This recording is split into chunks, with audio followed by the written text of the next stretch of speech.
Pick the wrong car and your weekend turns into a tow truck story. Most horsepower mods are wasted money. A few are not. We are walking through 7 of the easiest, most cost-effective ways to actually increase power in a normal car. The list works for naturally aspirated engines and turbo engines, with a clear note when something only applies to one or the other. Side note, dyno before, dyno after. If you cannot prove the game, you did not really get one. Before bolting on anything, do the simple stuff. Fresh spark plugs. A clean air filter. Good fuel of the correct octane. Healthy ignition coils. Many cars feel 10% stronger after basic maintenance because they were down on power before. Skipping this and bolting an intake on a tired engine wastes money. Get the baseline right first. A real high-flow intake gives a small but measurable gain on most cars, especially when paired with a tune. The cheap eBay version usually loses power because it heats the air and disrupts the airflow sensor. Stick to brand names with real testing. On forced induction cars, intake gains are smaller without supporting changes.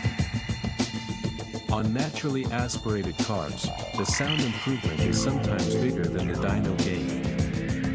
That is fine if you are honest about it. One extra practical note for banned race cars: build a small buffer into every car decision. Buffer money for first-year fixes, buffer time for inspections, and buffer patience for finding the right example. The buyer who walks away 3 times before saying yes usually ends up with a car that makes them happy for years. The buyer who buys the first thing they see often spends the next year fixing it. Not glamorous advice. Very effective. One extra practical note for banned race cars: build a small buffer into every car decision. Buffer money for first-year fixes, buffer time for inspections, and buffer patience for finding the right example. The buyer who walks away 3 times before saying yes usually ends up with a car that makes them happy for years. The buyer who buys the first thing they see often spends the next year fixing it. Not glamorous advice. Very effective. A good exhaust system reduces back pressure slightly, sounds better, and can give a small power gain. The bulk of the experience is sound, not horsepower. Avoid loud junk that drones on the highway. A quality exhaust is built for flow and tone, not just volume. Pair it with a tune for the real numbers, especially on turbocharged cars. Another habit worth keeping with banned race cars is reading recent owner forums for the specific model and year. Pattern issues show up there long before they show up in mainstream reviews. A weekend of forum reading can save thousands. Yes, every forum has loud minorities. Read enough threads and the real patterns become obvious anyway. For turbo and supercharged cars, the ECU tune is the biggest single horsepower mod available. A reputable tune from an established shop can add 30 to 70 horsepower depending on platform. The Porsche 935 Moby Dick platform may or may not support major gains depending on engine. Always pick a known shop. Never run a free internet tune. A bad tune can destroy an engine in one drive. Use 91 or 93 octane fuel as required by the tune. I would also keep a tiny notes file for banned race cars, prices in your local market, examples you saw and skipped, mechanics who returned calls, and any quirk you spotted on test drives. By the 3rd or 4th car you look at, that file becomes more useful than any review online, because it reflects your real area and your real budget. Turbocharged engines lose power when intake air gets hot. A bigger or more efficient intercooler keeps charge temps down, which lets the engine make consistent power on long pulls. On stock power cars, the gain is small. On tuned cars, it is significant. This is one of those mods that pays off most when combined with a tune and a higher flow intake. One extra practical note for band race cars: build a small buffer into every car decision. Buffer money for first-year fixes, buffer time for inspections, and buffer patience for finding the right example. The buyer who walks away 3 times before saying yes usually ends up with a car that makes them happy for years. The buyer who buys the first thing they see often spends the next year fixing it. Not glamorous advice. Very effective.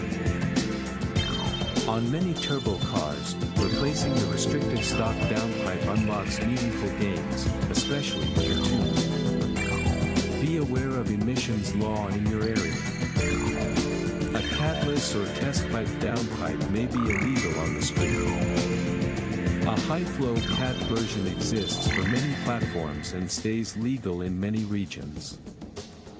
Always check local rules before installing. Another habit worth keeping with band race cars is reading recent owner forums for the specific model and year. Pattern issues show up there long before they show up in mainstream reviews. A weekend of forum reading can save thousands. Yes, every forum has loud minorities. Read enough threads and the real patterns become obvious anyway. Higher octane fuel allows more aggressive ignition timing. On cars designed for premium fuel, using regular costs power. On heavily tuned cars, larger injectors, a better fuel pump, or both become necessary to deliver enough fuel for the boost. Skipping fueling on a tuned car is how engines die. The most exciting graphs come from properly fueled cars, not from squeezing more boost out of stock fuel hardware. I would also keep a tiny notes file for band race cars, prices in your local market, examples you saw and skipped, mechanics who returned calls, and any quirk you spotted on test drives. By the 3rd or 4th car you look at, that file becomes more useful than any review online, because it reflects your real area and your real budget. On supercharged platforms, a smaller crank pulley or larger blower pulley spins the supercharger faster, increasing boost.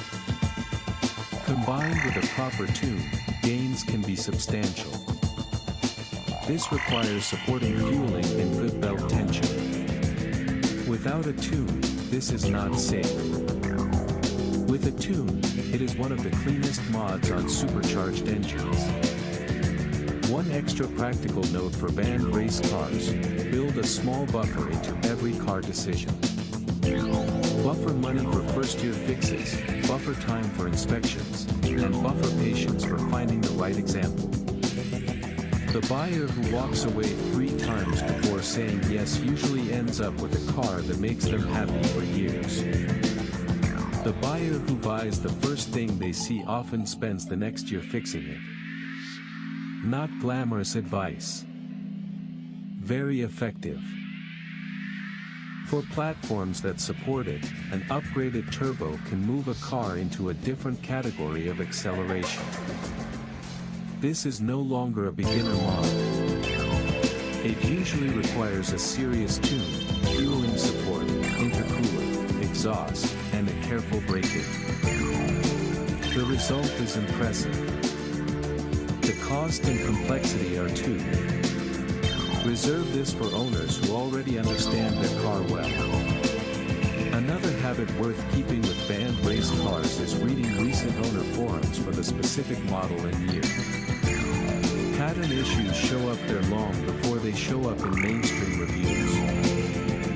A weekend of forum reading can save thousands. Yes, every forum has loud minorities. Read enough threads and the real patterns become obvious anyway. You cannot add power for free, but you can effectively gain it by removing weight. Spare tires, sound deadening, heavy aftermarket parts, and unnecessary cargo all matter. Power to weight is what feels fast, not horsepower alone. A car that loses 100 pounds feels meaningfully quicker without a single engine change. This is the cheapest mod on the list, and the most ignored. I would also keep a tiny notes file for banned race cars, prices in your local market, examples you saw and skipped, mechanics who returned calls, and any quirk you spotted on test drives. By the third or fourth car you look at, that file becomes more useful than any review online, because it reflects your real area and your real budget. For real horsepower gains, maintenance first, then tune-led mods, then supporting hardware. Avoid placebo bolt-ons that look loud but do nothing. The Porsche 935 Moby Dick platform rewards a thoughtful build, not a shopping spree. 7 mods are plenty. Pick 3. Do them well. Drive the result. What is the best horsepower mod you have ever done, dollar for dollar? Comment below. If you have owned one of these, tell us what broke first. Real horsepower is earned with planning, not just shopping carts.